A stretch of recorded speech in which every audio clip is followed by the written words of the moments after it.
amigo, it is Friday, July 6th, and I want to welcome you to Let's Talk Native on the LTN Radio Network, where this program breaks all the rules for Native radio. No buffalo speeches, no mystic healing, no special Indian prayers. We tackle the real issues facing Native people, look back at our glorious and our grave history, a tough look at where we're at now, and look forward to our ongoing battles for autonomy and our free and independent existence. Let's Talk Native is produced in association with Iroquois Promotions on the LTN Radio Network, streaming live from the Cattaraugus territory of the Seneca Nation and simulcast on the Gwe. That's CKWE in Tandanega. You can find us at www.ltnradionet.com, and of course, we are streaming live on Facebook. I am John Kane. I'm the show's host and producer, and I'm joined in studio by my good friend Ed Schindler. And look, we got we showed up at the studio tonight wondering what we're going to talk about. A couple of things going on. One of the shows that I did earlier when I was talking about the Iroquois Nationals going to Israel, there was pretty good indication for a while there that they may not be going. And and I don't know if that was associated with travel document issues or whatever. The argument for them not going, obviously, there's many of us who thought that the whole idea of going to Israel, in light of what Israel has been perpetrating against the Palestinians, especially in Gaza. I mean, this has been one hell of a year, and some of the atrocities that have been committed against unarmed protesters, protesting a situation that people just want to, always characterize that Israel is the victim of, Look, I know a lot of people are not happy about Israel's existence in the Muslim communities of the Middle East. I get that, but at the end of the day, when you look at what Israel has been perpetrating against the people that pre-exist their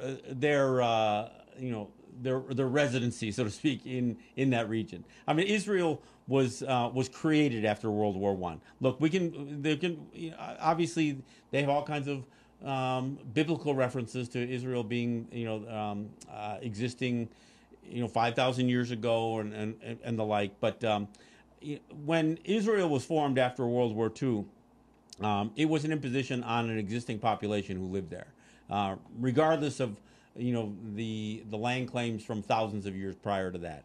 And look, and I'm not anti-Semitic. I don't have an axe to grind with the faith-based system of Judaism any more than I would against Christianity or Islam or other religions for that matter.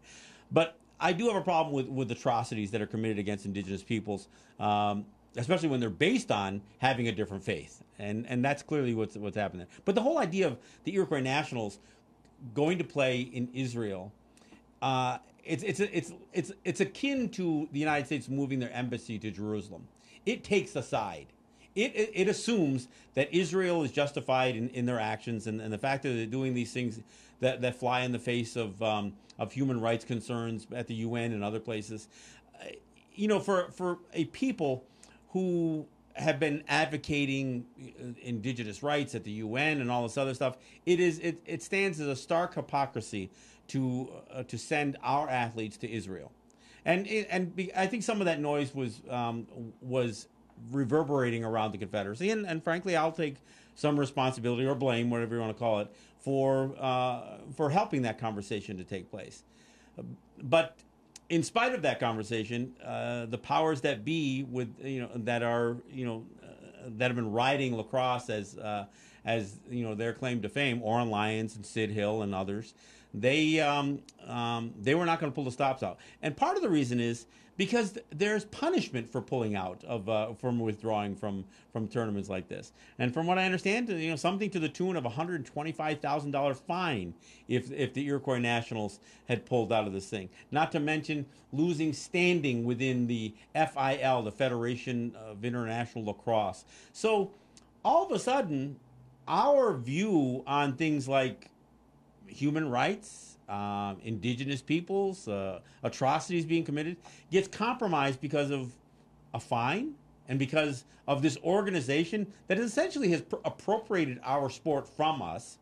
We're simply allowed to participate, And in fact, we're not even the dominant team in these things, because other countries like the U.S. and Canada have been able to pledge, millions or trillions of dollars into sports development at the university level and other places. Look, we've got some fine athletes that play in that have played in Division I lacrosse, throughout the United States and Canada for that matter. But the Iroquois Nationals, the likelihood of them winning one of these tournaments is pretty slim against the vast population pool that other countries can pull their athletes from. I mean, our numbers are pale by comparison. So even though we may have some really good athletes from our territories, we're still pulling from a much smaller population pool than Canada or the United States. Our team could probably beat Israel, but or Jamaica perhaps, but in spite of that population disparity, but these tournaments all go to the United States or Canada. I mean, that's just the way it goes, right? But as it turns out, it does look like the team is going. They've announced the roster. They've announced the schedule. The ESPN on some of their down channel stations are going to cover some of the games. I think the Iroquois Nationals has to play United States coming right out of the gate, which does not bode well for the Iroquois Nationals. But there is still a question. There still is a question about what the athletes themselves do. And I bring this up now because there's some decisions that are going to have to be made over the next few days. The first game is July 12th. And it is being played, and just again to clarify, for whatever reason, this FIL, this Lacrosse Federation, awarded these men's lacrosse world championship to an embattled country like Israel. In spite of the fact that Israel is not a nation in good standing with the United Nations on many regards, for whatever reason, the FIL awarded this tournament to Israel, and again, for whatever reason, the powers that be just didn't think that it was important enough to raise an issue, and part of it has to do with the fact that we have leadership that spends far too much time sucking up to the United States and these international organizations like the Lacrosse Federation, than actually taking a stand on issues. I mean, here, guys like Oren Lyons, they've got an open door to walk into the UN and give these grandiose speeches. But at some point, some of that rhetoric becomes deafeningly silent when there's time to raise issues over stuff like atrocities against the Palestinians. So anyway, we will know. This will play out over the next few days. It'll be interesting to see which athletes do opt out and say, no, you know what, I'm not going. And what kind of team will the Iroquois Nationals field as a result of that? Because I'll tell you, none of this issue has been taken to any communities. It wasn't taken. Grand Council's never addressed this thing. None of the individual nations have had a debate. I've heard no public commentary about this thing. Although I will say I did hear some of the folks in Six Nations speak out against going to Israel over the last month. But it looks like it's happening anyway.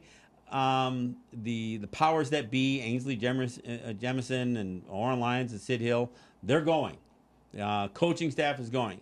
The question is how many players will decide not to go in light of some of the controversy that may brew. Look, there's some people. I did a Facebook poll and basically it was 8-1 people suggested the Iroquois Nationals should not go to Israel.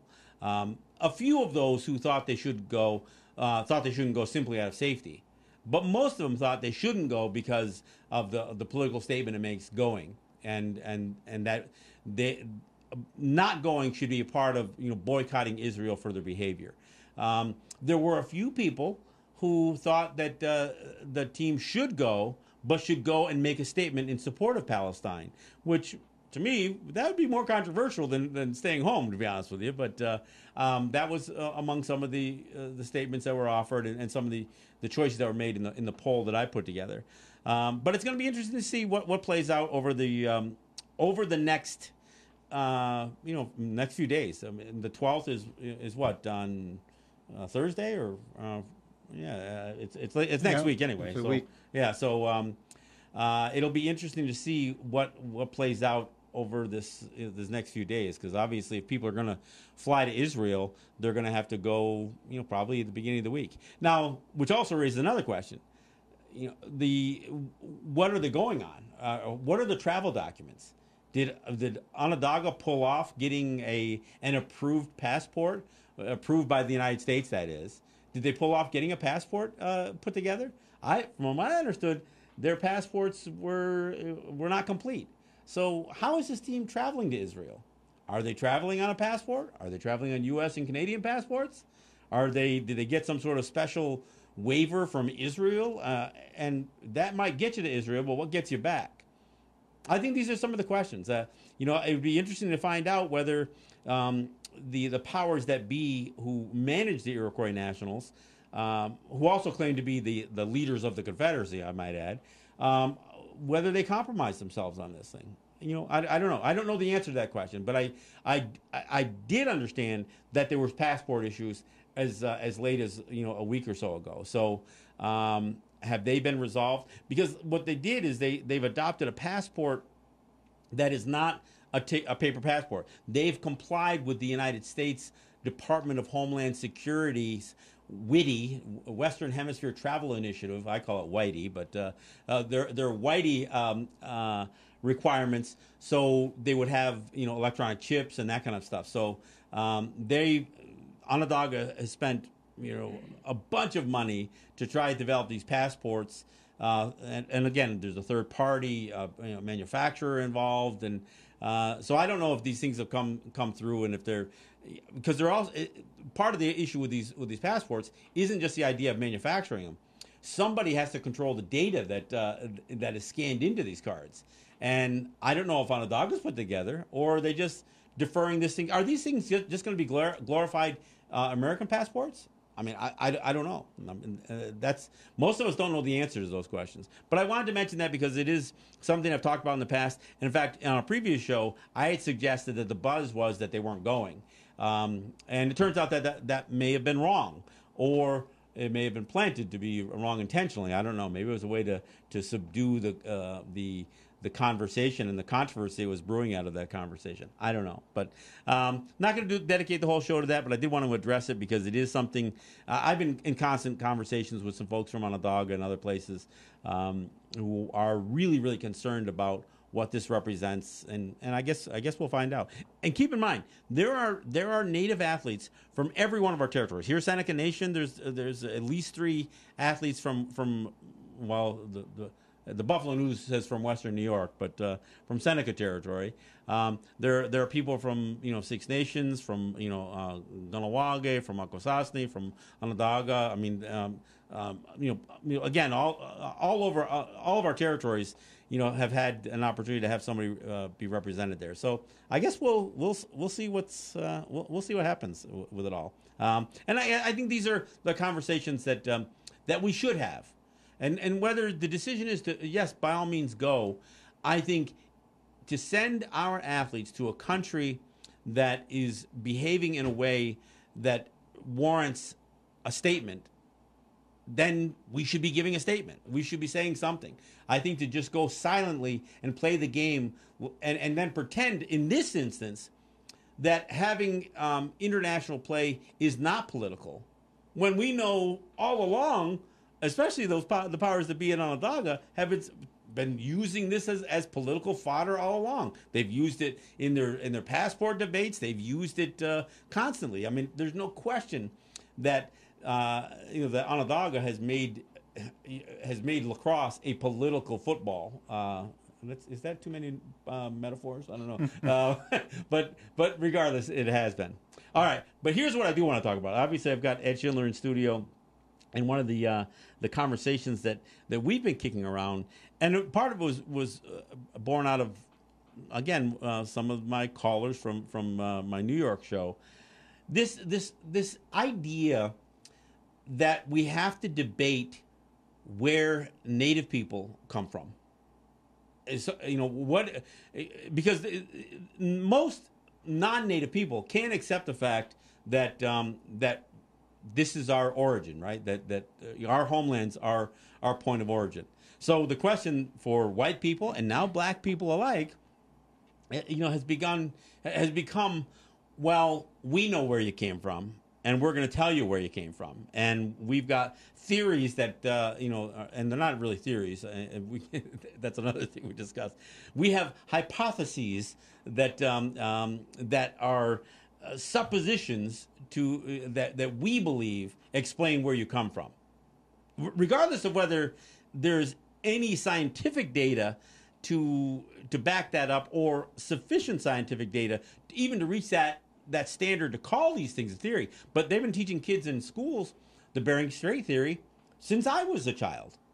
I don't know if it goes before that, but I know they've been teaching Bering Strait theory, which isn't a theory at all. It's a supposition that somehow the native population of the entire native population of the Western Hemisphere, I might add, migrated here across what they call a land bridge that occurred, and there's not really solid evidence that this exists, but this is the suppositions made that during the Ice Age, the sea levels dropped because of land ice, and with the sea levels dropping, there became a land bridge along what is now the Bering Strait, so that series of Aleutian Islands and all that other stuff, that we could simply walk.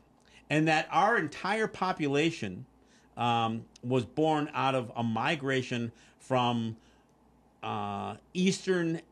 Northeast Asia, Siberia, Mongolia, those areas, and that's where native people come from.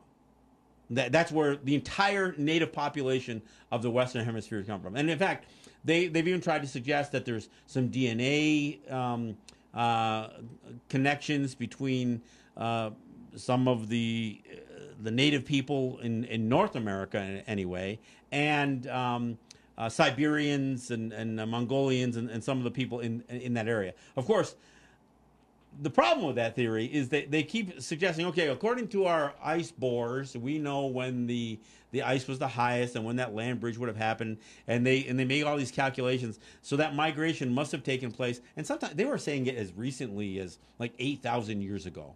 That was the theory, that a population of people migrated into North America and eventually into South America a mere 7,000 or 8,000 years ago, and then exploded a population to the tune of 100 million people, developed things like advanced societies and languages and all kinds of diversity that could happen in that short time period of human existence.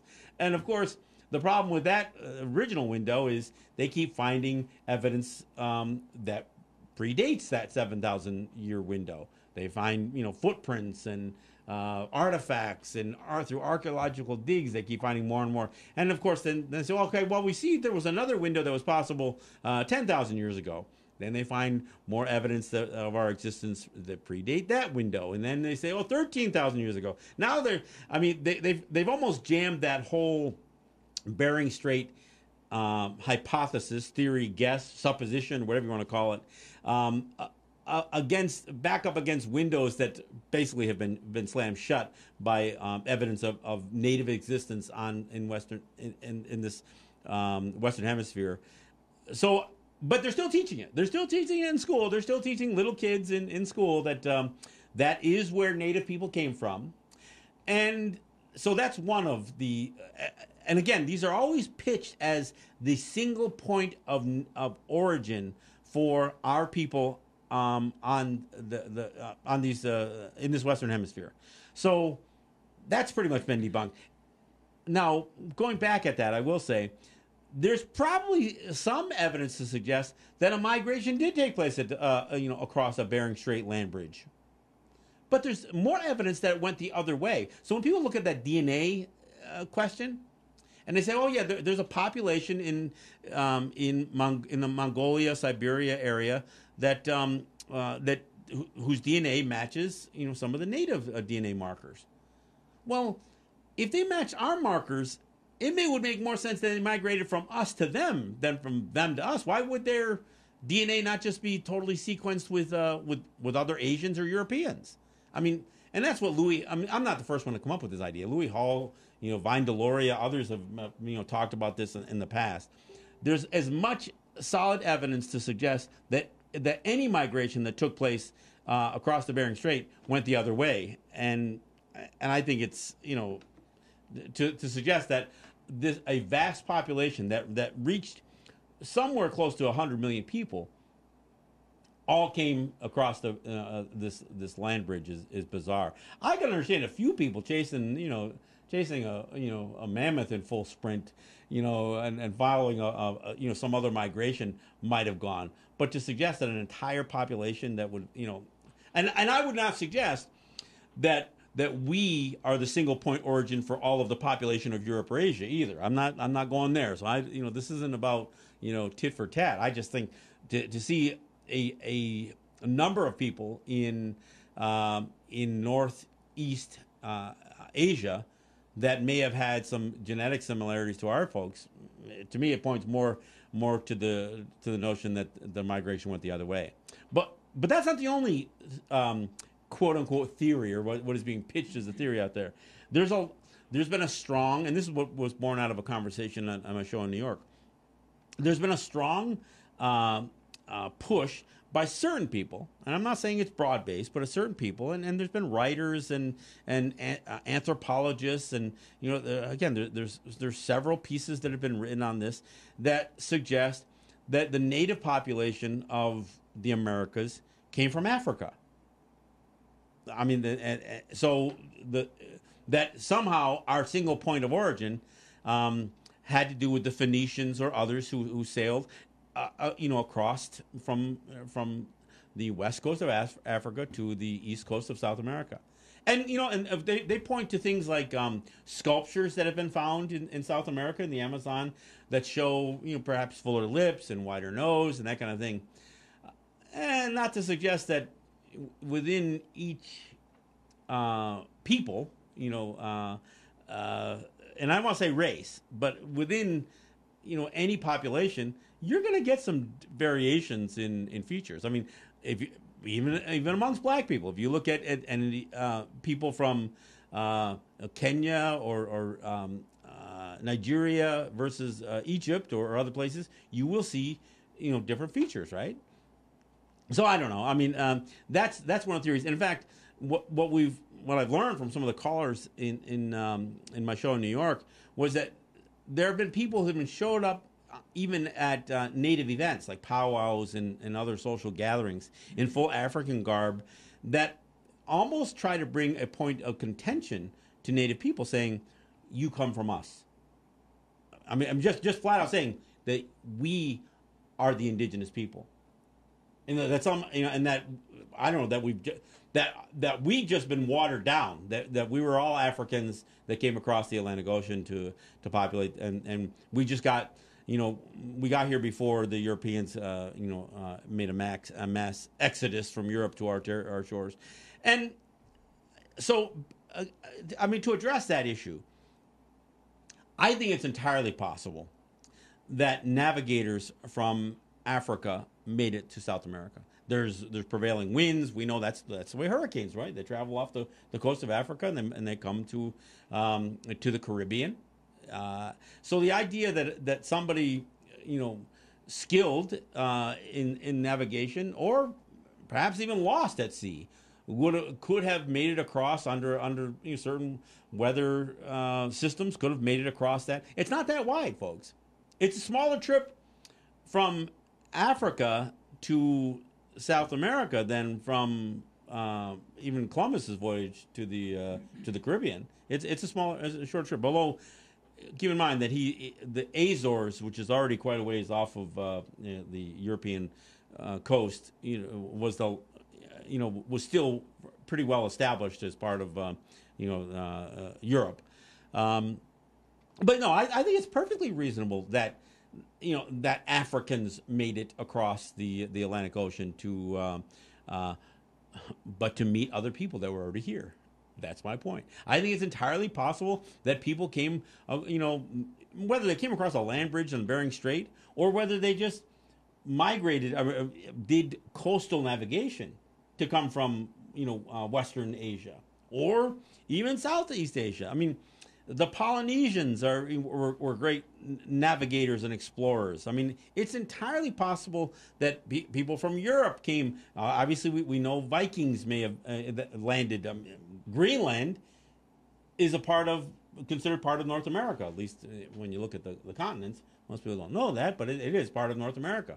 It's not a stretch to suggest that Vikings and people before the Vikings hadn't made it to North America. So, are any of these the single point of origin for Native people? That's the debate, and that's what we'll kick around. I mean, and I think this is, I think part of the reason that this isn't something that Native people are consumed by is that we have our creation stories that are really based on our relationship with the environment that goes back as far as our memories go, right? I mean, as far as our memories go. And so it's based on our relationship to the land. That's why we use words like ungwe ungwe. It's not just a word for the people or for a people, for a human being, but it's a word for a real human being, meaning a human being whose realness is tied to the rest of creation and the creation that their ancestors had and that their future holds. So, when I use the word ungwe ungwe, I refer to it as a person that has a past and a future that is still here. So we aren't a displaced people. We are not an immigrant. And I would argue that many of the people who try to make these arguments, whether it's the Bering Strait theory being pitched or even now with some of this Afrocentric conversation, the effort is to say we are merely immigrants too, and that our indigeneity is in question because we merely migrated here before Europeans did. And so it's a way to erase our much of what that pre-existence must have looked like, right? Look, we're at the bottom. We'll take a break. When we get back, Ed, I want you to weigh in on this, and we'll have a bit of we'll mix it up a little bit. I'd like to get your thoughts on this as from your upbringing. So we'll take a break and we'll come back. But that's the subject matter. We'll hit it when we get it back. Thank you.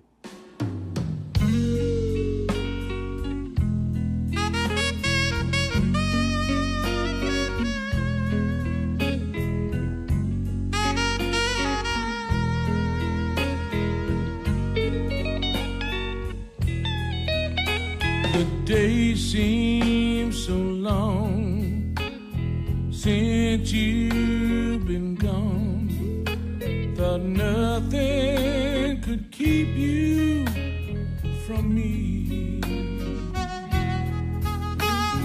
Cold hearts getting colder, tears fall like rain. There's nothing left here to see.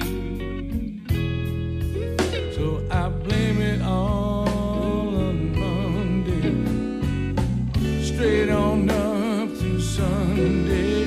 'Cause I may never, no, I'll never fall in love this way all out of time.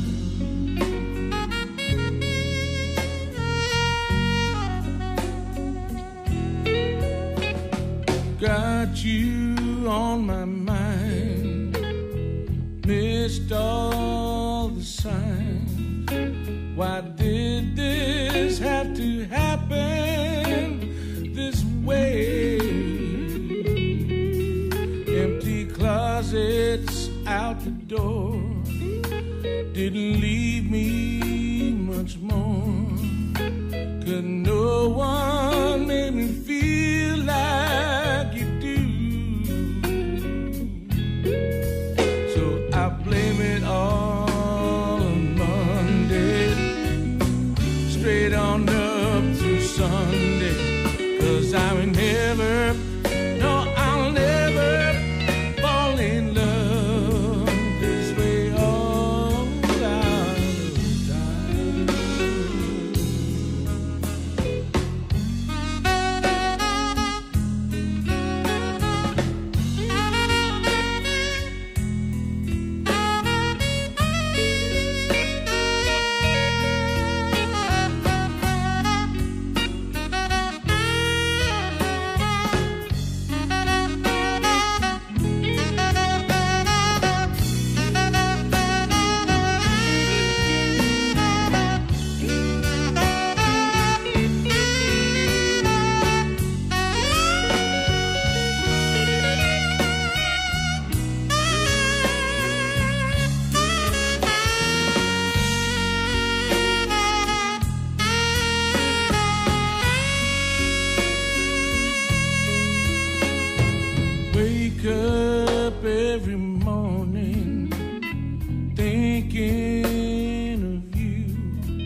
for the blues to go away, and I live just to love one more day.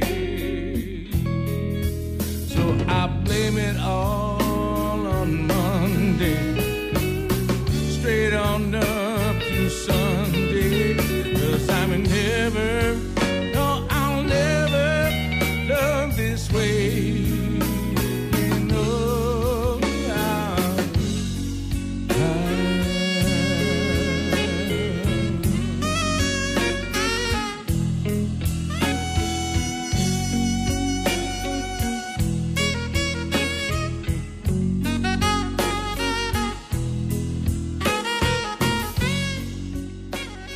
All right, I want to thank you for coming back. This is John Kane. This is Let's Talk Native.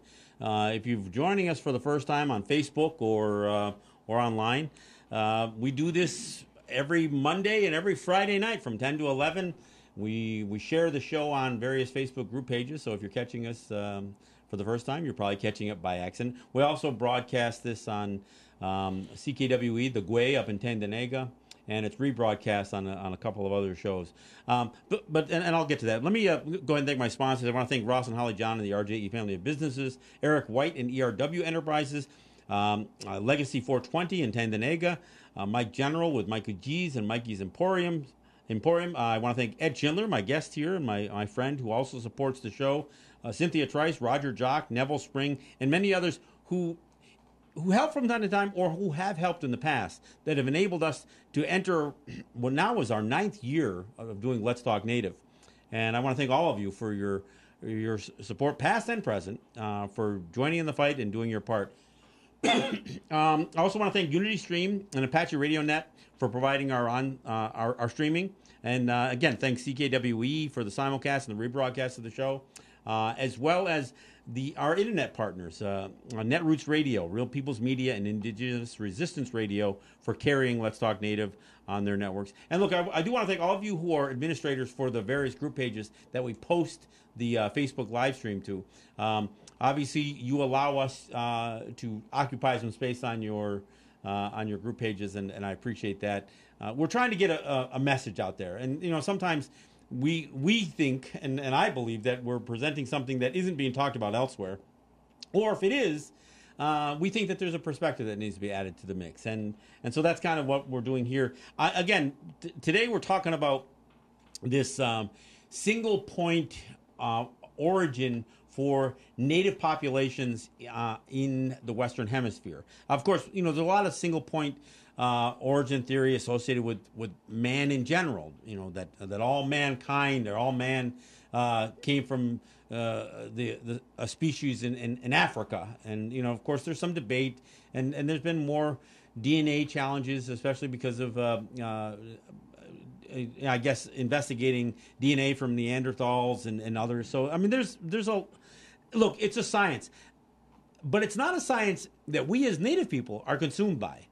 We never debate what our meaning of life is. What is the meaning of life? I've never heard any Native, any Native people that's part of their. I don't know that's part of their teachings. To determine that we have to. I mean, look, we know that we have a responsibility, to 7 generations, but that's not even just 7 generations of man. It's about having a responsibility to not negatively impact future generations, the generations that are beyond our own vision, that are beyond the faces that we will never see, so to speak.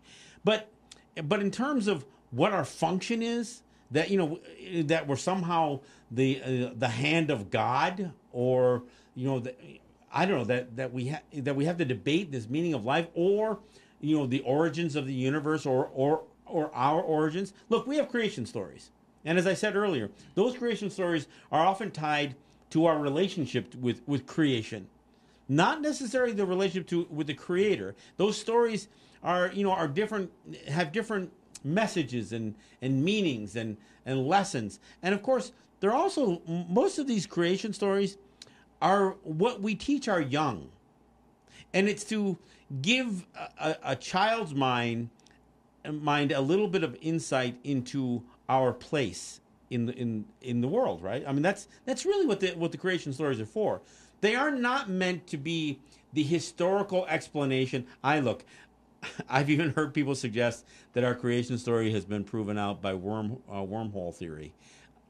I don't believe that's the purpose of our creation story, is to validate some quantum physics theory of or any of that, time travel or warped universe, none of that stuff. I mean, and look, there are people among us, there are Native people who are getting into that debate. But in general, that's not something that's been a part of who we are in terms of our definition. So, I mean, I do want to, throw some of this stuff, at you, Ed, and give it for you to weigh in and give me your thoughts on origination and what you think this debate. What's the cause? What's the reason for this debate to even have occurred? I think it should be understood clearly that basically all people that we know of come about into this creation the same way. They're born into this, and that there are differences amongst us throughout that journey through this life. And it's based upon thinking and then actions, behaviors, okay? There are very different cultural histories for a lot of the people. And so you want to take a look at why is there any discussion, argument, debate, whatever you want to call it, as to the origins of any people. And the only thing that I've been able to figure out is through the history. The history that occurred in North and South America, and probably other parts of the world also, but there's some atrocities that occurred historically.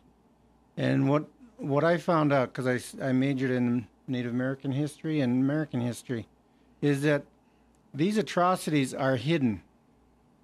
No matter who they were done to, they're hidden. America does not teach its history. Okay?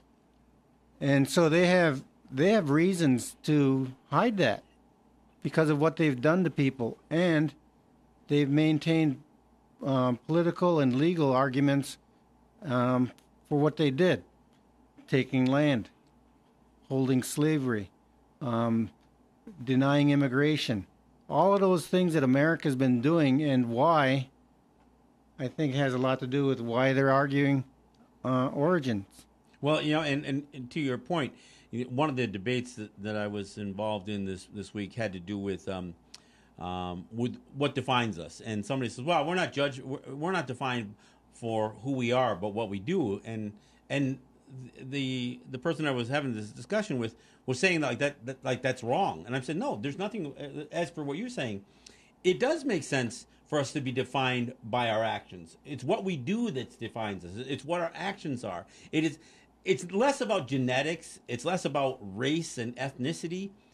What really defines our a people distinct from others are things like language, right? I mean, language and custom and tradition and the history that becomes singular to a given people, and of course then shared history. But even that shared history, you have two different perspectives of that yes. shared history, which is kind of gets to your point about how the United States and others who have been guilty of so many atrocities, they try to erase that part of their history. Mm-hmm. And it's really important to understand that language, culture, history, those things are based upon interaction, and that interaction is based upon thinking, the way people think. They not only think in terms of how they relate to one another, but there's a lot. You study the histories and the cultures, especially, of the people from the Western Hemisphere, and they're tied into what is referred to as a circle of life, and that they participate within instead of exploiting. They participate within that circle of life in order to take care of the coming generations. Well, and you used to do teach a class called "What Were They Thinking?" And one of the ways to determine what those who came before us were thinking was by dissecting the language. And language, especially if you still have fluent enough speakers who can explain why we come to use a word that means a given experience, so to speak.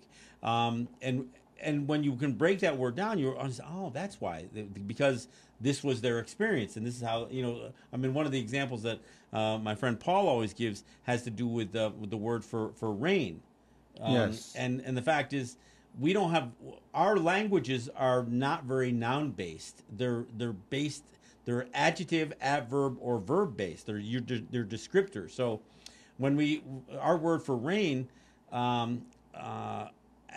is actually translates more to something along that's akin to that we know that it's precious, not so much that it's water dropping out of the sky. And so, but when you look at other cultures, and I think about not just English, but some of the basis for that word, that language. One of the words that I always find fascinating is the word for left, like left-handed, the left side. In Latin, the word for left is sinister, and it's because left was considered like it was somehow evil. I mean, when they looked up at the sky, the left part of the sky was where they would gaze, because they would look for evil would show up. They would and the right, the Latin word for right was dexter, like dexterity, and that's a good thing, right?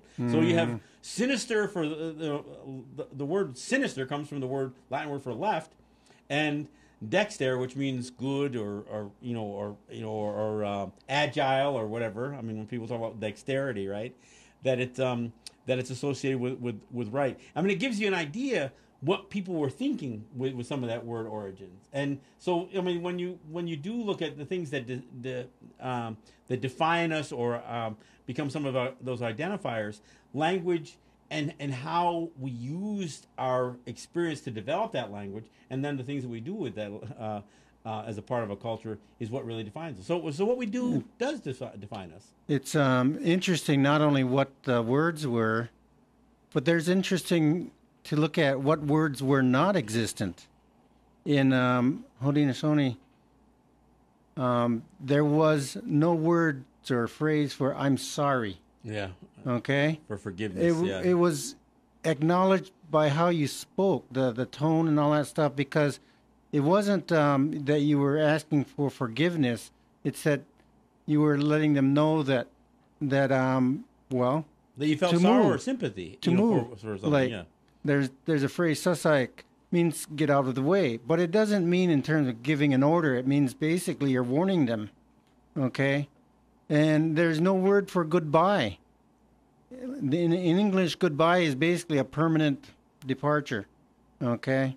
But in our language, there is no word for goodbye. It's I'll see you again, or eskonge ai, or danjinyotas ai, our paths will cross again, and when someone's laid out to rest because they passed away, the danjinyata digge ai will meet again, because we're all headed for the same place. And there's all these words like ganonkwa se, either one of those, because it's translated into meaning love. But love is such a it's an abstract. What it actually means, ganonkwa se, is respect. Well, and again, the Mohawk is gonorunkwa, and part of that word comes from shares its base from the same word for corn. Yes, and it has to do with the husks and how the husks protect that and nurture those kernels until they mature. So again, the word love is about the idea of protecting and nurturing and doing it in such a way that that there's comfort and all of that stuff. It's not necessarily just an emotion; it's an action. Yes, exactly. Yeah. And but I mean, I guess to get this back though, I mean, because where there seems to be there must be a reason and a methodology that goes behind those who want to claim that our origins can be defined through something other than the fact that we were always here. So, and that's there's a discomfort that certain populations have with it, with the fact that as an indigenous population, we are not consumed with that same single point origin debate. That we are comfortable knowing that this is our home and that it has always been our home. And so when I consider that now we've got not just this whole European mindset pitching this Bering Strait theory, or again trying to reiterate the sailing of the Vikings and that kind of stuff, but now you've got and it's not just this Afrocentric stuff. I mean, there are people who think that that there's a connection between our people and Egyptians. So this whole study of Egyptology, that somehow, there are people that want to. There are a bunch of Native people who are pitching something called the Camel Eye Treaty, which is just made up nonsense. But there's all of this whole idea that somehow we came from another place or have a relationship with a place that, frankly, either doesn't make sense, or if there was any connection, that it is not. It would be hard. You'd be hard pressed to prove that it was a single point origin of our people. The other theory that gets thrown around a lot, especially by Mormons here, is this idea that we are the lost tribe of Israel. Apparently, Israelis, when they were wandering, managed somehow to wander all the way to the Western Hemisphere. Nobody gives an explanation on how that happens, but I've heard all kinds of suggestions that that it's evidence based. An artifact was found here, an artifact was found there, and so that people will try to create a whole theory out of a mere supposition that there must have been a major interaction or major migration from Israel or from Egypt or from Africa or from Asia, and I frankly I'd like to throw Polynesians into the mix, because they were skilled explorers and navigators, although some people probably date that later in time, but none of the stuff can explain the fact that we had a population that was in all likelihood in excess of 100 million people in the Western Hemisphere, that we developed very, very distinct cultures and languages and skill sets, everything from building not just mound structures but pyramids, like in Chichen Itza and the Yucatan, and just major advancements in culture and language and the humanities that, frankly, other people who want to claim, to be civilized, never developed in those same areas. Mm-hmm. There's some terminology that's identical, even in terms of the pronunciation, between the Hopis and the Australian indigenous people, Aboriginals. Mm-hmm. And basically, it's about the same thing, and it's about the creation. Okay, so it's really interesting to listen to that, because they basically had the same and still carry the same belief about the creation, because it's not based on faith, it's based on reality. Okay, you don't have faith that the earth is going to grow food and help animals and birds and others that will feed us, because it's real. Yeah, okay? or that we have to engage in deity worship in order for that stuff to continue. Right. That's the other thing. Even folks back home here sometimes believe that the idea of doing ceremonies is so the Creator will continue to shine upon us, that kind of thing. Which it doesn't. We've had large periods of time where because of genocide and other reasons, that our culture, that our ceremonies did not continue. We did it, quietly, sometimes secretly, but the idea that we do like the Ohundagariodekwa or the Gonunyo as a prayer rather than an acknowledgement. And even when we do an acknowledgement, are we doing it to acknowledge the Creator, or are we acknowledging creation for the people who are present? And I would argue and others who share this belief, the reason for doing ceremonies is to rejoice and to celebrate with our people. It's for us that we do these, not to affect some deity, whether we call him the creator or God or Jesus or anything else or Allah. I mean, those aren't the reasons we do the things. And yet, when you look at how many different cultures developed with similar characteristics like that, it shows that while we are connected, we also are a very, very diverse population. That's one of the problems with the whole pan-Indian concept, that where people are saying, "Oh, you're an Indian." The whole idea of being labeled a Native American or an American Indian or just an Indian, it tries to put us in a box, right? It tries to create a label that can be all-encompassing. Even as I use a word like unwe, it is not a defined culture or a defined person. It is a general expression, right? So I mean, this is, but again, even talking about our language. So we mentioned this earlier, that when we use words, when you look at the word our language for what we define somebody from a specific area, we'll use like what we call Seneca, Nundawaga, or that's how we say it in Mohawk. I know you say Nundawaga. Okay, that means the people of the hills or the mountains, the big hills. The Gowaka means big hills. It means big. So it's the people of the big hills. The Mohawks, Ganyakahaga, the people of the land of flint. Oneidas, the Oniotaaga, the people of the standing stone, where the stones were left from the glaciers, right? I mean, that's where. But it doesn't mean that we are even really a distinct people, other than to give a geographical definition or description where people come from. And the same thing goes for the Algonquins, that all of their names, whether it's Shinnecock or Puspatuk, or whether it's the Dene or the Anishinaabe or the Lakota, they all have names that describe them as the people, with some sort of description of the people from the land that they're tied to. And that's, and again, that gets back to this idea of a general word like unwe, which means just a real human being. I mean, and the reason we use that word for Native people is because we know that to be a real human being, you've got to have a land that you are tied to. And that's the difference between people who become displaced. Look, it's not that they can't develop ties to land. They certainly can.